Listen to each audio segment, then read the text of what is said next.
Hi hello ಸ್ನೇಹಿತರೆ, ಹೇಗಿದ್ದೀರಾ? ನನ್ನ ಹೆಸರು ಉಮೇಶ್ ಅಂತ. ನಾನು ಹೊಸದಾಗಿ ಯು ಪ್ರೀಮಿಯರ್ ಸೀರೀಸನ್ನು ಸ್ಟಾರ್ಟ್ ಮಾಡ್ತಾ ಇದ್ದೀನಿ ಸ್ನೇಹಿತರೆ.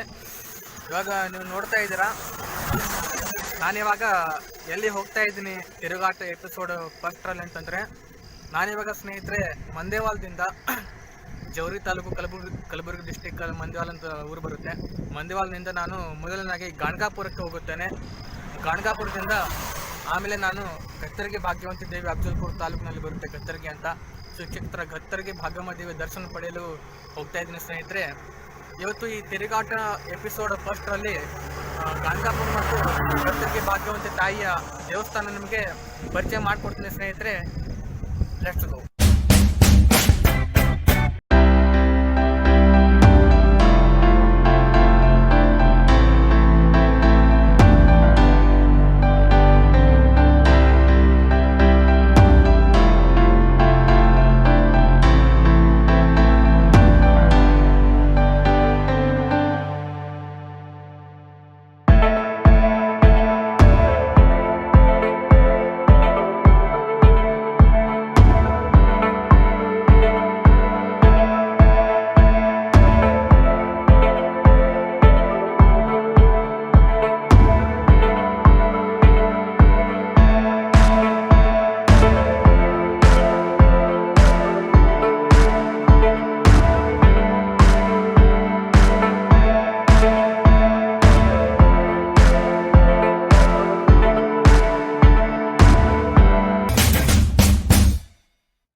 ಗುರು ಬ್ರಹ್ಮ ಗುರು ವಿಷ್ಣು ಗುರುದೇವು ಮಹೇಶ್ವರ ಗುರು ಸಾಕ್ಷಾತ್ ಪರಬ್ರಹ್ಮ ತಸ್ಮೈ ಶ್ರೀ ಗುರುವೇ ನಮಃ. ಆತ್ಮೀಯ ವೀಕ್ಷಕರೇ ನಮಸ್ಕಾರ. ನಾವು ನಿಮಗೆ ಒಂದು ಸುಪ್ರಸಿದ್ಧವಾದ ಸ್ಥಳಕ್ಕೆ ಕರ್ಕೊಂಡು ಹೋಗ್ತಾ ಇದ್ದೀವಿ. ಆ ಕ್ಷೇತ್ರ ಬಹಳ ಶಕ್ತಿಯುತವಾದ ಸುಕ್ಷೇತ್ರ, ತಪೋಭೂಮಿ ಕೂಡ. ಹಲವು ಯಾಗ ಯಜ್ಞಾದಿಗಳು ಕೂಡ ನಡೆದಂಥ ಸ್ಥಳ ಇದು. ಪುಣ್ಯರು ನಡೆದಾಡಿದಂಥ ಭೂಮಿ ಇದು. ಅಂಥ ಸ್ಥಳಕ್ಕೆ ಹೋಗಬೇಕಾದ್ರೆ ಪ್ರತಿಯೊಬ್ಬರು ಪುಣ್ಯ ಮಾಡಿರಲೇಬೇಕು. ಹಾಗಿದ್ರೆ ಆ ಸ್ಥಳ ಯಾವುದು, ಎಲ್ಲಿದೆ ಅಂತ ಅಂದ್ಕೊಂಡ್ರ? ಅದುವೇ ಸುಕ್ಷೇತ್ರ ಗಾಣಗಾಪುರ. ಗಾಣಗಾಪುರವು ಬೆಂಗಳೂರಿನಿಂದ 587 ಕಿಲೋಮೀಟರ್ ದೂರದಲ್ಲಿದೆ. ಇನ್ನು ಕಲಬುರಗಿಯಿಂದ ಗಾಣಗಾಪುರ ನೋಡಿದರೆ 38 ಕಿಲೋಮೀಟರ್ ದೂರದಲ್ಲಿರುವಂತಹ ಈ ಸ್ಥಳವಾಗಿದೆ. ಮುಗಿಲೆತ್ತರಕ್ಕೆ ಬಾಚಿರುವ ಗೋಪುರ, ಸುತ್ತ ಹಸಿರು ವನಸಿರಿಯ ವೈಭೋಗ, ಪ್ರಶಾಂತವಾದ ವಾತಾವರಣದಲ್ಲಿ ಈ ದೇವಾಲಯ ಕಂಗೊಳಿಸುತ್ತಿದೆ. ಇದು ಶ್ರೀ ಗುರು ದತ್ತಾತ್ರೇಯರ ಸನ್ನಿಧಾನ. ಶ್ರೀ ಗುರು ದತ್ತಾತ್ರೇಯರು, ಅವರ ನಂತರ ಬಂದ ಶ್ರೀ ಪಾದವಲ್ಲಭರು, ಅದಾದ ಬಳಿಕ ನರಸಿಂಹ ಸರಸ್ವತಿಯವರು ನಡೆದಾಡಿದಂತಹ ಪುಣ್ಯ ಸ್ಥಳವಿದು. ಇಲ್ಲಿ ಲಕ್ಷಾಂತರ ಭಕ್ತರು ಆಗಮಿಸುತ್ತಾರೆ. ಪೂಜೆಗಳನ್ನು ಸಲ್ಲಿಸಿ ಹೋಮ ಹವನಾದಿಗಳನ್ನು ನೆರವೇರಿಸಿ ಪುನೀತರಾಗುತ್ತಾರೆ ಅಂತ ಶಕ್ತಿ ಕ್ಷೇತ್ರವಿದು. ಗಾಣಗಾಪುರದ ಇನ್ನೊಂದು ವಿಶೇಷತೆ ಏನೆಂದರೆ, ಇಲ್ಲಿರೋದು ನಿರ್ಗುಣ ಪಾದುಕೆ. ಅದು ಶ್ರೀ ನರಸಿಂಹ ಸರಸ್ವತಿಗಳ ನಿರ್ಗುಣ ಪಾದುಕೆ.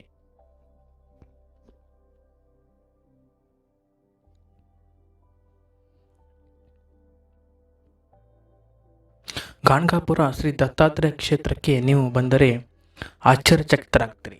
ದೇವಸ್ಥಾನದ ಒಳಗಡೆ ಹಸು ಮತ್ತು ನಾಯಿಗಳು ಯಾವುದೇ ಭಯವಿಲ್ಲದೆ ಓಡಾಡಿಕೊಂಡಿರುತ್ತವೆ. ಅದಕ್ಕೆ ಒಂದು ಐತಿಹ್ಯವಿದೆ. ಇಲ್ಲಿನ ಸ್ಥಳೀಯರಿಗೆ, ಇಲ್ಲಿನ ಜನರಿಗೆ ಕೇಳಿದರೆ, ಗುರು ದತ್ತಾತ್ರೇಯರಿಗೆ ಪ್ರಾಣಿ ಪ್ರಿಯರು. ಅವರಿಗೆ ದನ ಮತ್ತು ನಾಯಿ ಅಂದರೆ ತುಂಬ ಇಷ್ಟ. ಅವರು ಎಲ್ಲೇ ಹೋದರೂ ಕೂಡ ಅವರ ಜೊತೆಗೆ ನಾಯಿ ಮತ್ತು ಹಸುಗಳು ಯಾವುದೇ ಭಯವಿಲ್ಲದೆ ಅವರ ಜೊತೆ ಓಡಾಡಿಕೊಂಡಿದ್ದವು. ಹಾಗಾಗಿ ಅವರು ಇಲ್ಲೇ ನೆಲೆಸುವುದರಿಂದ ನಾಯಿ ಮತ್ತು ಹಸುಗಳು ಇಲ್ಲೇ ವಾಸ್ತವ್ಯ ಹೂಡಿರುತ್ತವೆ, ಇಲ್ಲೇ ಓಡಾಡಿಕೊಂಡಿರುತ್ತವೆ ಎಂದು ಇಲ್ಲಿನ ಜನರು ಹೇಳ್ತಾ ಇರ್ತಾರೆ. ಹಾಗೆ ನೀವು ಗುರು ದತ್ತಾತ್ರೇಯರ ಬಿಂಬವನ್ನು ನೋಡಿದರೆ ಅವರ ಜೊತೆಯಲ್ಲೇ ನಾಯಿ ಮತ್ತು ಹಸುಗಳು ನಮಗೆ ಕಾಣಸಿಗ್ತವೆ. ದೇವಸ್ಥಾನದ ಆವರಣದ ಒಳಗಡೆ ಹಿಂಭಾಗದಲ್ಲಿ ನಿಮಗೆ ಯಾವುದೇ ರೀತಿಯ ಪೂಜೆ ಪುನಸ್ಕಾರಗಳು ಬೇಕಾಗಿದ್ದಲ್ಲಿ ಅದನ್ನು ನೆರವೇರಿಸೋದಕ್ಕಂತಲೇ ಪುರೋಹಿತರಿದ್ದಾರೆ. ಶ್ರೀ ಗುರು ದತ್ತಾತ್ರೇಯರ ಸನ್ನಿಧಾನದ ಮತ್ತೊಂದು ವಿಶೇಷತೆ ಏನೆಂದರೆ, ಇಲ್ಲಿಗೆ ಮಾಟ ಮಂತ್ರಕ್ಕೆ ಒಳಗಾದವರು, ಭೂತ ಪ್ರೇತಗಳ ಚೇಷ್ಟೆಗೆ ಒಳಗಾದವರು ಬರ್ತಾರೆ. ಇಲ್ಲಿ ನಡೆಯುವ ಮಂಗಳಾರತಿಯ ಸಮಯದಲ್ಲಿ ಭೂತ ಪ್ರೇತಗಳ ಚೇಷ್ಟೆ ವಿಪರೀತಕ್ಕೆ ಹೋಗುತ್ತದೆ. ವಿಚಿತ್ರವಾಗಿ ವರ್ತಿಸುವುದಕ್ಕೆ ಪ್ರಾರಂಭ ಮಾಡ್ತಾರೆ.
ಇನ್ನು ಈ ದೇವಸ್ಥಾನದ ಮತ್ತೊಂದು ವಿಶೇಷತೆ ಏನೆಂದರೆ, ಬಹುಶಃ ನೀವು ಎಲ್ಲಿಯೂ ಕೂಡ ಈ ತರಹದ ವಿಶೇಷತೆ ನೋಡಿರಲಿಕ್ಕೆ ಸಾಧ್ಯನೇ ಇಲ್ಲ.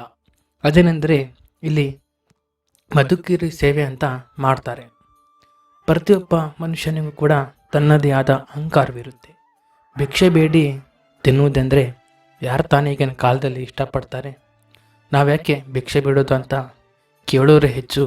ಇಲ್ಲಿ ಅಂತಹವರ ಅಹಂಕಾರವನ್ನು ಇಳಿಸೋದಕ್ಕಂತಲೇ ಇರುವಂತಹ ಈ ಸೇವೆಯೇ ಈ ಮಧುಕಿರಿ ಸೇವೆಯಾಗಿದೆ. ಹಾಗಾದರೆ ಈ ಮಧುಕಿರಿ ಸೇವೆ ಅಂದರೆ ಏನು ಅಂದ್ಕೊಂಡ್ರ?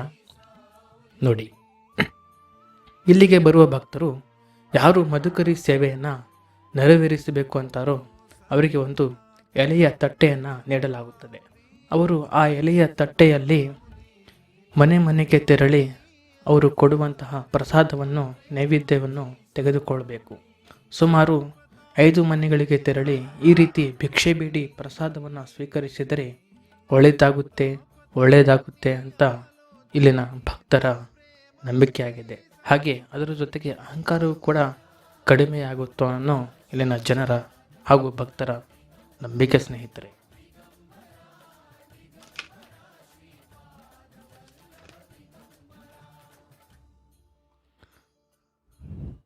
ಗಾಣಗಾಪುರ ಕ್ಷೇತ್ರದ ಇನ್ನೊಂದು ವಿಶೇಷತೆ ಏನೆಂದರೆ, ಕೇವಲ 3 ಕಿಲೋಮೀಟರ್ ದೂರದಲ್ಲಿ ಸಂಗಮ ಕ್ಷೇತ್ರ ಇದೆ.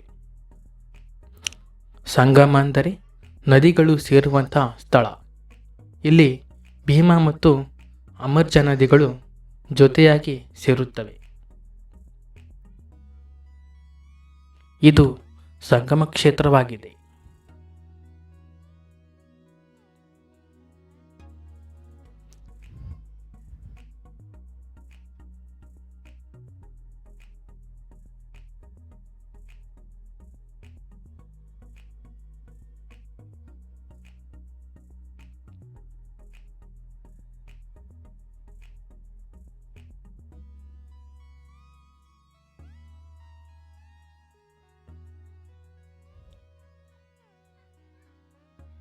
ಇನ್ನು ಈ ಸಂಗಮ ಕ್ಷೇತ್ರದಲ್ಲಿ ಸ್ನಾನ ಮಾಡಿದರೆ ರೋಗ ರುಜಿನಾದಿಗಳು ದೂರವಾಗ್ತವೆ ಅಂತ ಇಲ್ಲಿನ ಬರುವ ಭಕ್ತರ ನಂಬಿಕೆಯಾಗಿದೆ.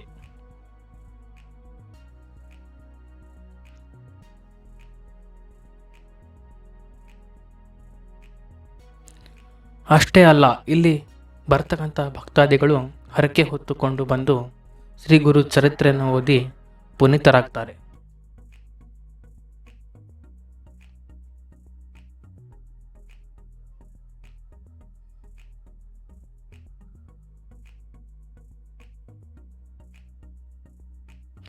ಅಷ್ಟೇ ಅಲ್ಲ, ಇನ್ನೊಂದು ಈ ಕ್ಷೇತ್ರದ ವಿಶೇಷತೆ ಏನೆಂದರೆ, ಇಲ್ಲಿ ಸ್ವತಃ ನರಸಿಂಹ ಸರಸ್ವತಿಯವರು ಓಡಾಡಿ ಇಲ್ಲಿ ತಪ್ಪು ಭೂಮಿಯನ್ನಾಗಿ ಮಾಡಿ ಇಲ್ಲಿ ಯಾಗ ಯಜ್ಞಾದಿಗಳನ್ನು ನಡೆಸಿದ ಕುರುಹುಗಳ ನಿಮಗೆ ಕಾಣಸಿಗುತ್ತವೆ.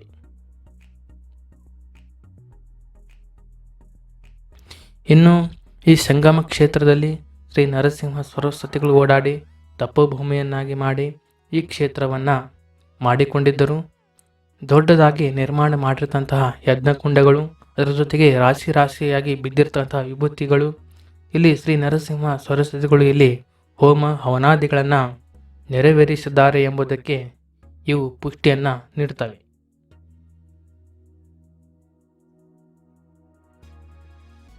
ಹಾಗಾಗಿ ಸ್ನೇಹಿತರೆ, ಈ ಸಂಗಮ ಕ್ಷೇತ್ರಕ್ಕೆ ಬರ್ತಕ್ಕಂಥ ಪ್ರತಿಯೊಬ್ಬ ಭಕ್ತರು ಇಲ್ಲಿ ಸ್ನಾನವನ್ನು ಮಾಡಿ ಇಲ್ಲಿ ಶ್ರೀ ಗುರು ಚರಿತ್ರೆಯನ್ನು ಓದಿ ಪುನೀತರಾಗ್ತಾರೆ ಸ್ನೇಹಿತರೆ.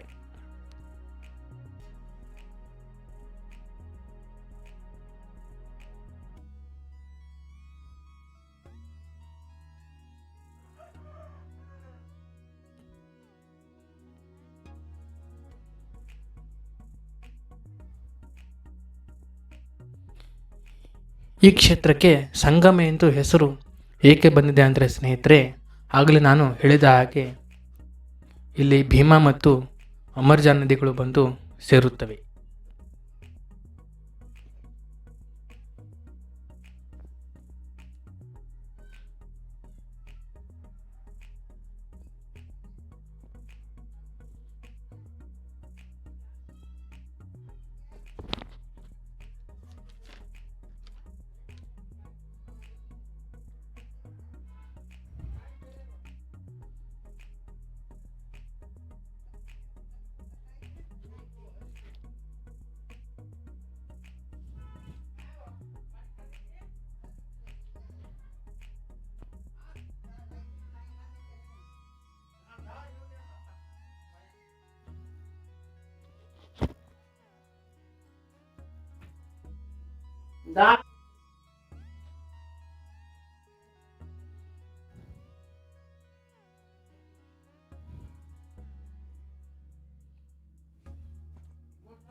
ಇನ್ನು ಗಾಣಗಾಪುರಕ್ಕೆ ಹೋಗಲಿಕ್ಕೆ ನಿಮಗೆ ಇಲ್ಲಿ ರೈಲ್ವೆ ನಿಲ್ದಾಣ ಕೂಡ ಇದೆ, ಇಲ್ಲಿ ರೈಲ್ವೆ ವ್ಯವಸ್ಥೆ ಕೂಡ ಇದೆ.